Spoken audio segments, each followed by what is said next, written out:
Значи вака, мала шега пред да почнеш со најавата. Таман зема воздух мрчај да кажи. Не ги мијте автомобилите. Еве. Никако. Мишко беше првото прашање до Елена, дали треба да го мијам или почекај 2 дена, така што да знаете. Не се знае, тоа е Марфи велиме и кога велиме да почекаме и кога ќе почекаме може да заврне и обратно.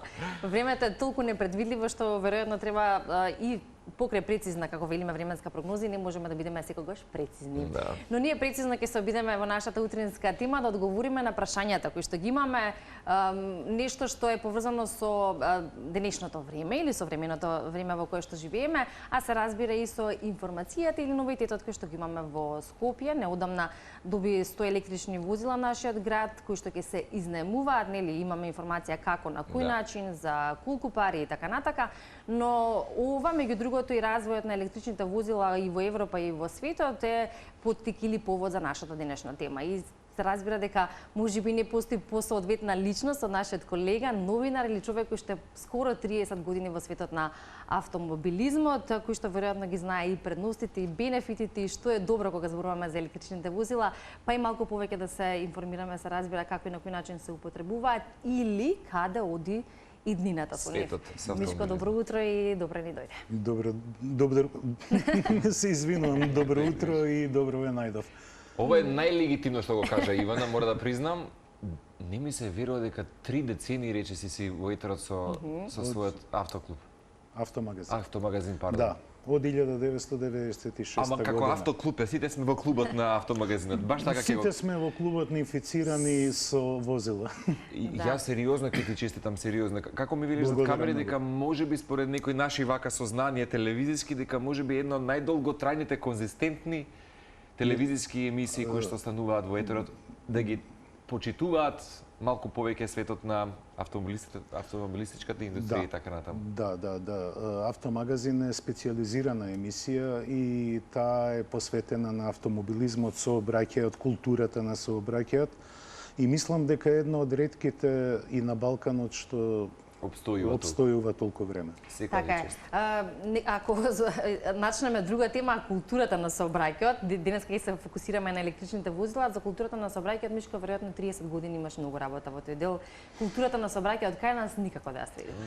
Никако да ја средиме, за жал, и тоа се базира на една едноставна равенка, тоа се вика едукација. Ние немаме никаква едукација во однос на културата на сообраќајот.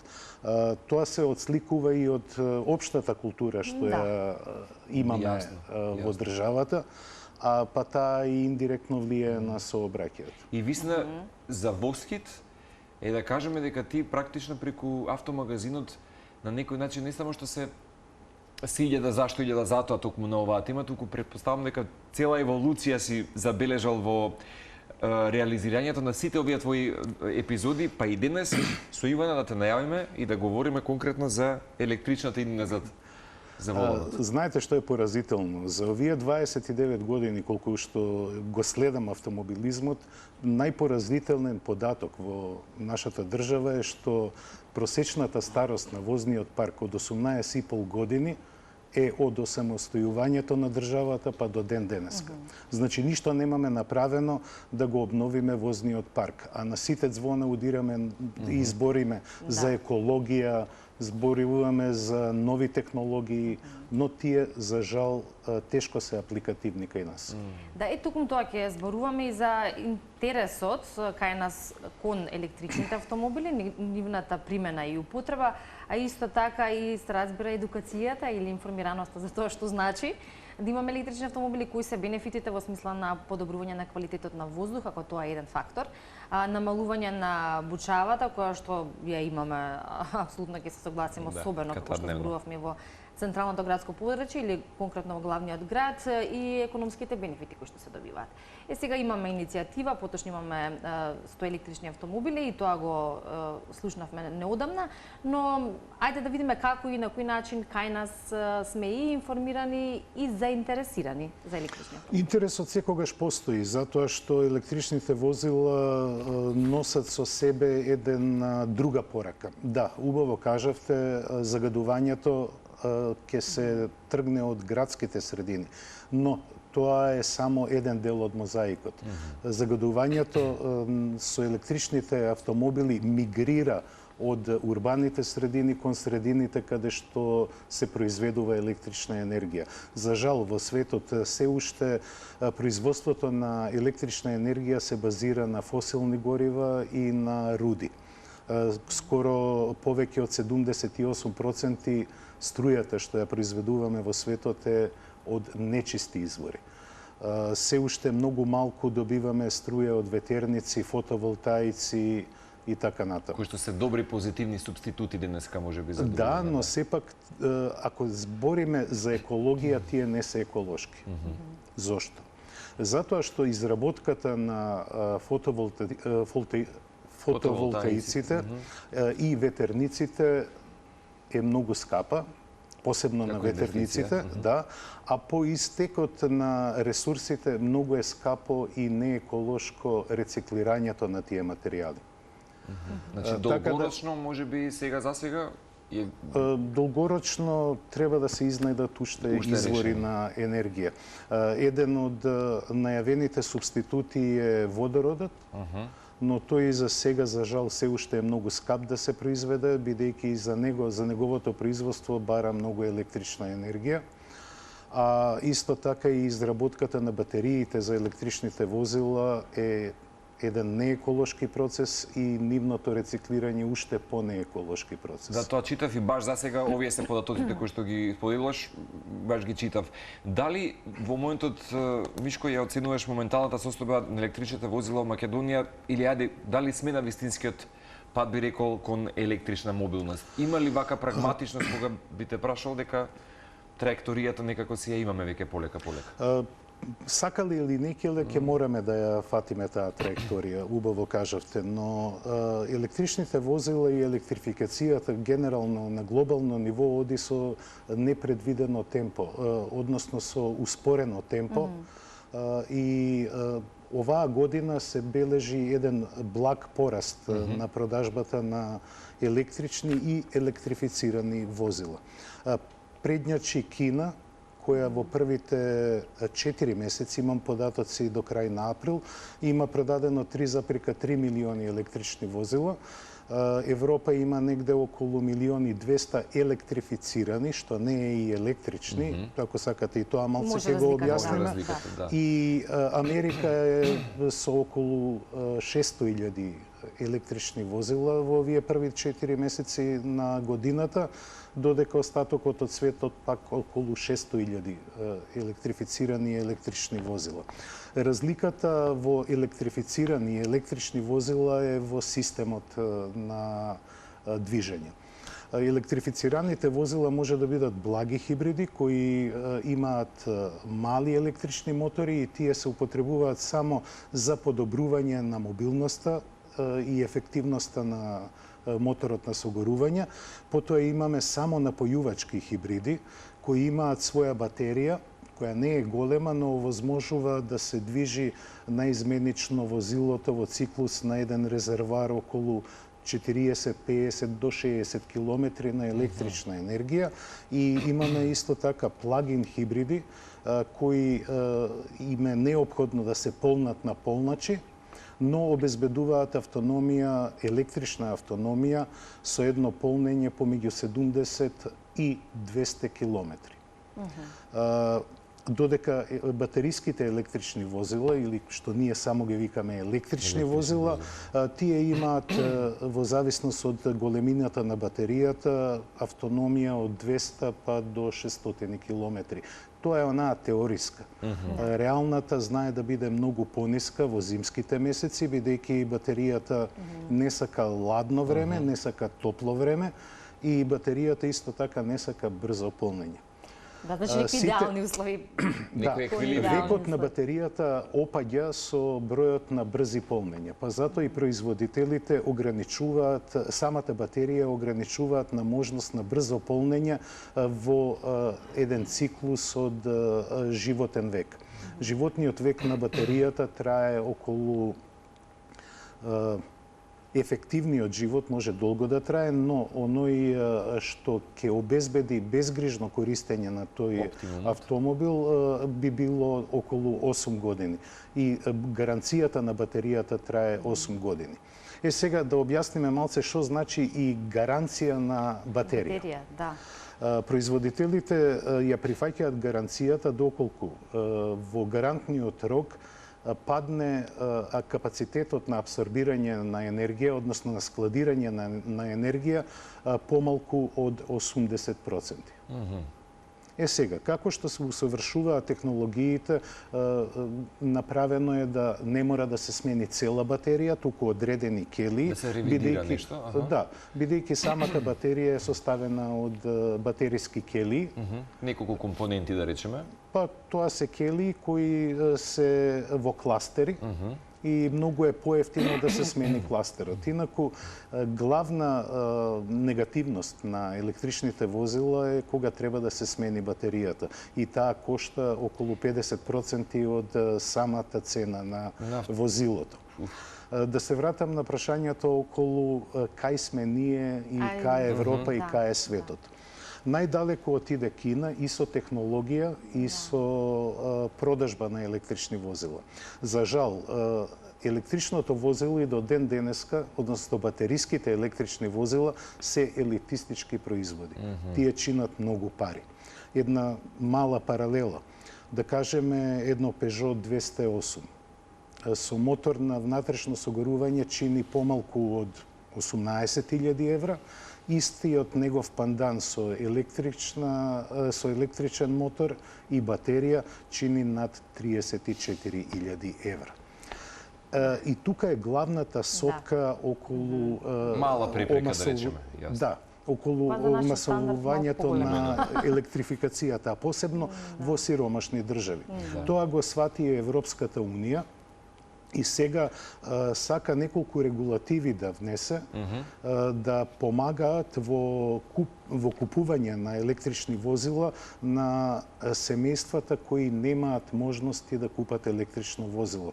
Па така прават модулација да тоа возило биде набавено на лизинг и лизинг ратата да не биде повисока од 150 до 200 евра. Еве се кога споменати нели за тоа дека стандардот по некој пат за земји како нашата за жал не може и ке секој семејство си го возможи, ќе ме поправиш ако грешам, најдовна информација дека во Србија има субвенции од 2500 до 5000 евра за купување на електрични возила. Во Македонија сега мислам дека нема таква информација дека се субвенционираат и како мер да речеме оваа разлика можеби влијае токму на пазарот и што може да се направи да се потикне купувањето на електрични возила можеби во иднина Мешко. Замислата на електричните возила е пред се да служат во урбани услови и да може да се патува со нив. Но проблемот не е само во субвенционирањето, туку и во инфраструктурата. Вие, ако сакате со електрично возило да тргнете на пат, еве да кажеме од тука до Белград, морате да добро да го испланирате патувањето. Затоа што бројот на полначи и нивната моќност е ограничена. За жал, ние немаме добра инфраструктура на полначи. Нешто се работи на тоа, но не е доволно. Во Македонија постојат 10 брзи полначи кои имаат моќност на полнење над 100 киловат часови, што е добра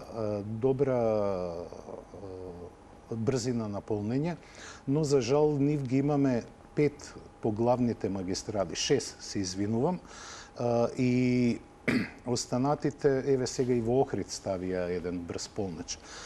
Неопходно е некој голем дистрибутер на нафтени производи, како што е Мак Петрол, да кажеме, да ги електрифицира сите нивни пумпи. Тогаш малце поинаку ќе биде. Да, Мак Петрол сега има X брзи полначи, околу 4 се извинувам, на влезот во Македонија, Куманово, Неготино, Гевгелија, и не знам уште која е четвртата точка, но доколку една таква компанија се нафати на овој голем залак, ќе помогне многу во подобрување на состојбата за електрификација во Македонија. Македонија како држава не дава никакви субвенции околу набавка на електричните возила. Единствената субвенција е дека батериските електрични возила се изземени од плаќање на данок на моторни возила. И тоа е се. Исто така реалност е дека покрај оние бенефити кои што ги споменавме, тоа е нели почистиот воздух или против загадувањето и против бучавата. Веројатно на многумина бучавата ни смета, ама има и страстни љубители на звукот на моторот и тоа чувство на моќ, ако зборуваме за традиционалните автомобили. И веројатно тоа е нешто кое што меѓу другото и го намалува интересот, да речеме, кон електричните автомобили, ако зборуваме за оние страстни влюбеници на традиционалните автомобили. И колку или каква е состојбата кај нас по тоа прашање? Се разбира, не може да зборуваме за големи осцилации. Пред се, поради економската состојба во Македонија, се уште ние размислуваме за возила со мотори на согорување. Да, тука се слагам, тука е и страста, тука е и звукот. Електричните возила даваат тивко возење, но многу синтетичко чувство кога ги возите. Тие отидоа и во една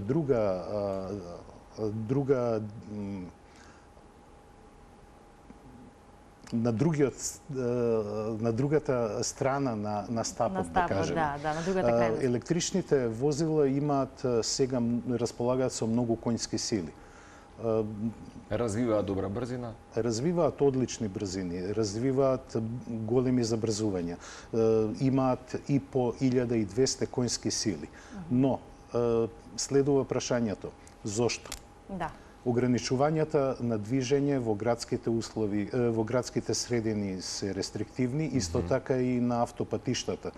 Па поставуваме прашање зашто ми се 1200 конски сили или 500 или 600 конски сили. А од друга страна апелираме за намалување на брзината и почитување на нели толку на дозволената брзина. Тоа е тоа што политиката, за жал, генералната политика на Европската унија форсира електрификација, односно батериски електрични возила.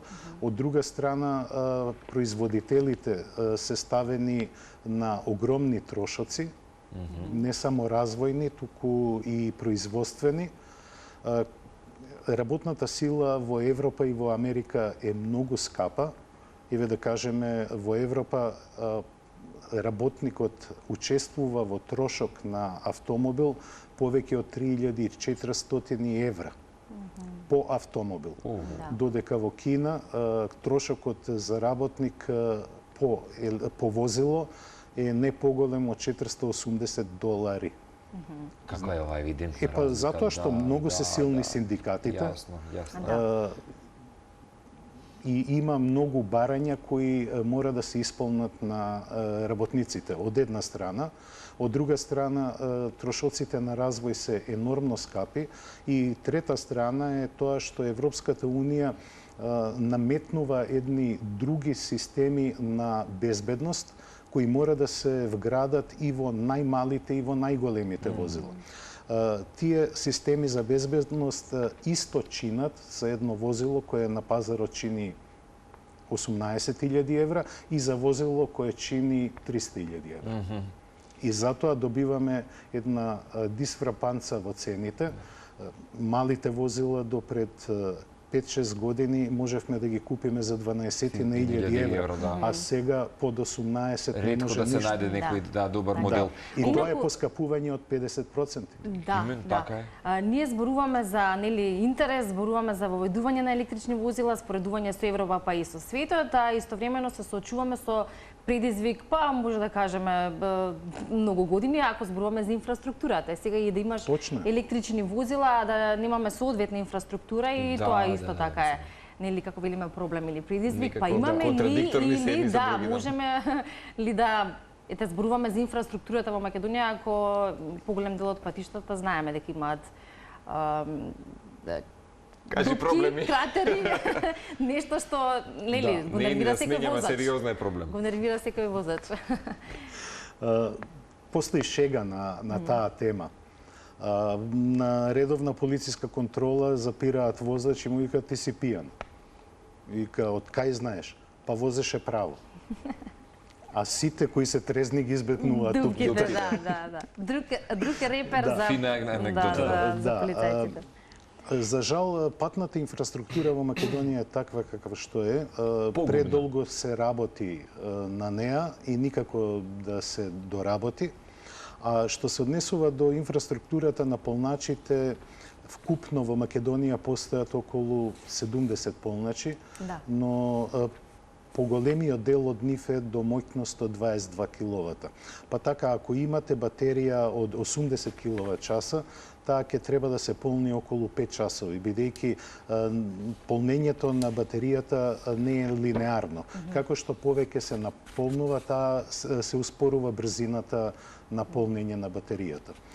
Плагин хибридите се едно соломонско решение кое бара поевтини полначи, но за жал ние тоа не може да го постигнеме бидејќи можноста на паркирање во урбаните средини е голем предизвик. Кој живее во одредени општини во град Скопје се судрува на немање паркинг простор, а камоли простор каде да се стави возилото и да се наполни. Мишко, бидејќи спомена претходно и за малку за работната сила исто во Соединетите Американски држави, еден од главните фактори кои што можеби го спречуваат развојот на електромобилноста, дали може тоа е дека недостиг на мајстори имаме на електрични возила? Само лаичко прашање до тебе, како може да речеме да се реши еве и овој проблем и дали има можеби иницијатива за обука на нов кадар конкретно за овој сегмент? За луѓе или за хуманоидни роботи, пошто Кина веќе исто тоа. Да, и тоа Кина е во тоа предничи од секој аспект. Но сервисирањето на електричните возила е многу поедноставно отколку кај возилата. Не е деликатен проблем, да речеме? Е предизвикувачки проблем. Не е деликатен, но е предизвикувачки. Но претежно електричните возила за сервисирање и за одржување треба да бараат помал циклус, најмалку 2 години бараат од сервис на сервис и сервисот претежно се иде на диагностицирање на состојбата на батеријата.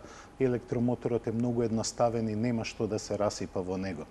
Но кога ќе дојде до дефект кај електричното возило, обично се иде на тема смени цел дел. Значи нема поправање.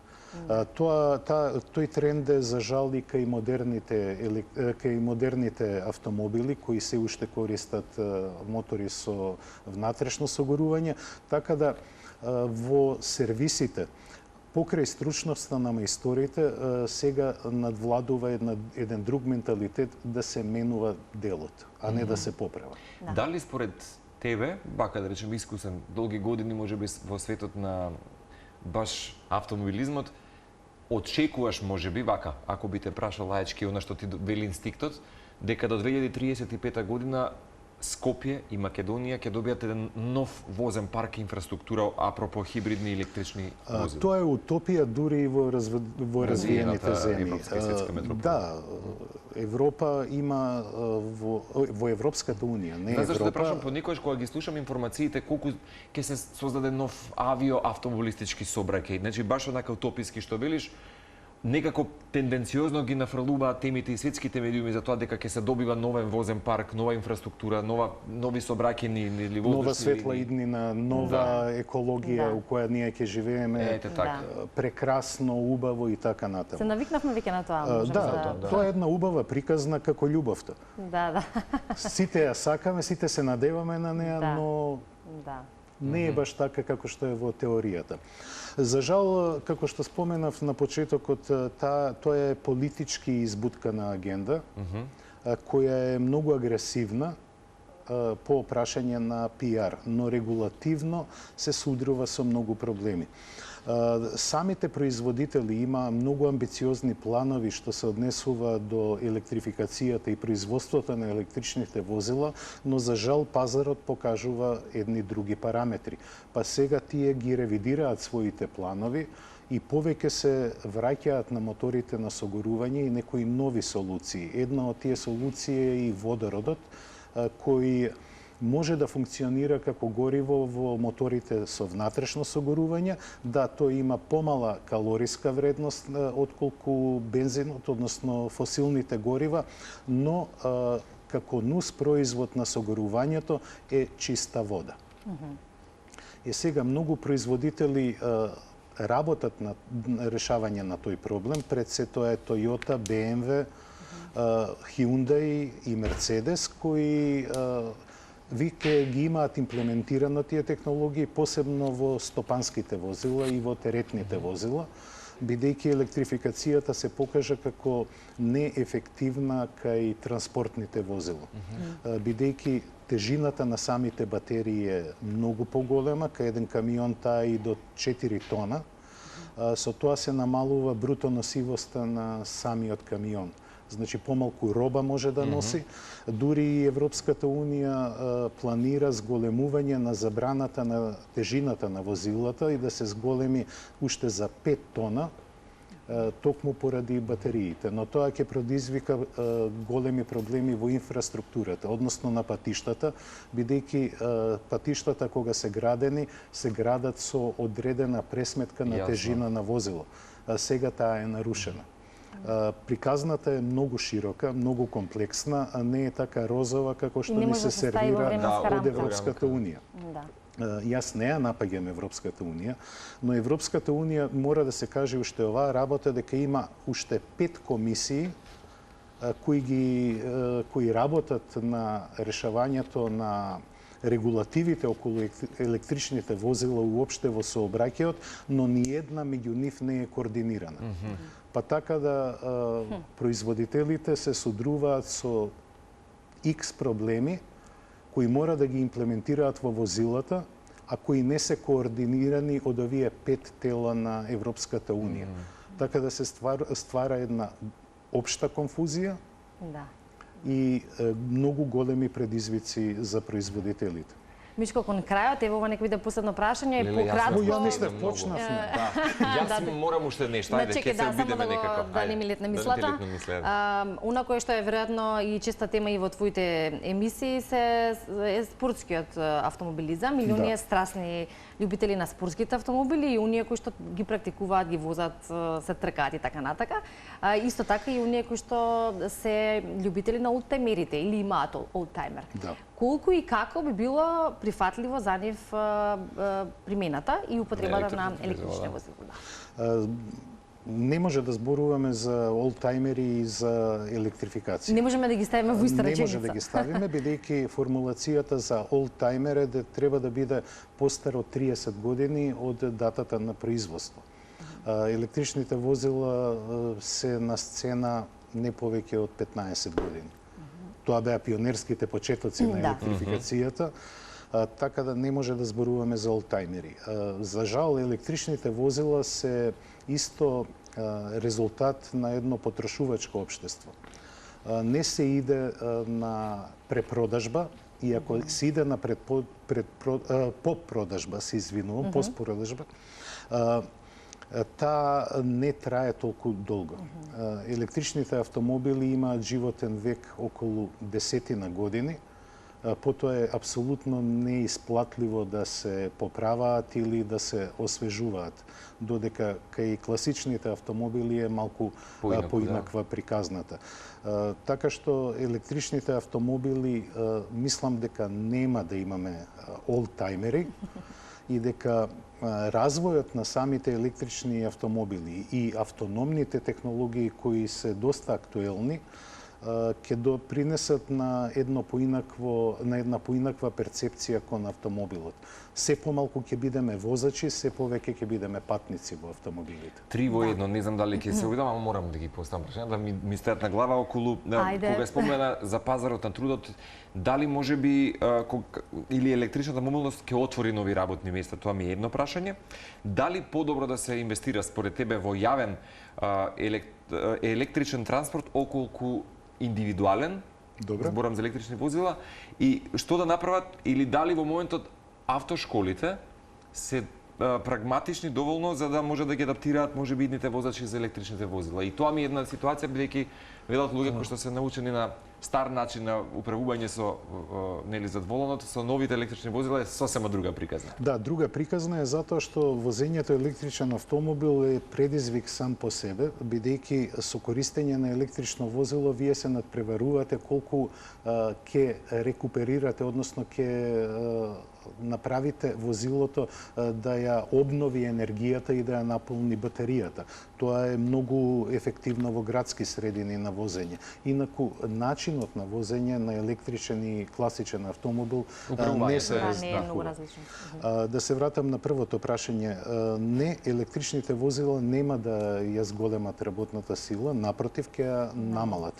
Бидејќи со роботизација и една поинаква систематизација на начинот на производство и набавка на деловите, бидејќи многу автомобилски производители работат со надворешни добавувачи, тоа ќе ги намали работните места. И второто прашање за индивидуалниот или да.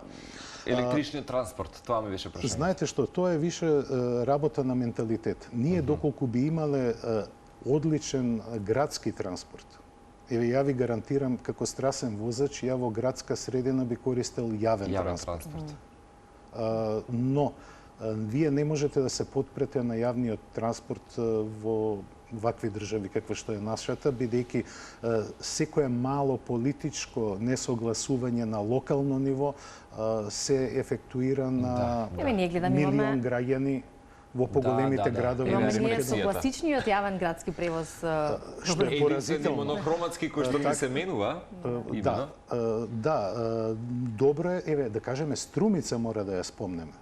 Струмица инвестираше во електричен јавен транспорт и тој функционира многу добро. Струмица е град во кој живеат со се околината некаде околу 100.000 жители, а има доста дисперзирана околина и тој транспорт функционира многу добро.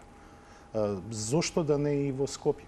Да, и тоа ќе остане веројатно како прашање. Да, но возниот ред да биде конзистентен, да можам јас како корисник да си го планирам моето време. Така е, сакаме секој да си го испланира своето време и кога знаеме дека имаме автобус или превоз во толку и толку часот, тоа навистина да биде така, но како велиме не може. Се извинувам, тоа ќе го реши и големото прашање на можноста на паркирање. Да, и тоа. Еве, видете, сега цената на паркинг услугите е се повисока и повисока. Да. Затоа што е се помалку и помалку. Едноставно нема да крахира. Ама мора да има решение за тоа. Кој сака да плаќа, нема проблем. Вози си свое возило, паркирај го кај сакаш. А ако имам јавен транспорт и можам од Карпош да стигнам до аеродром без проблем или до Чаир или до Сарај, мање битно.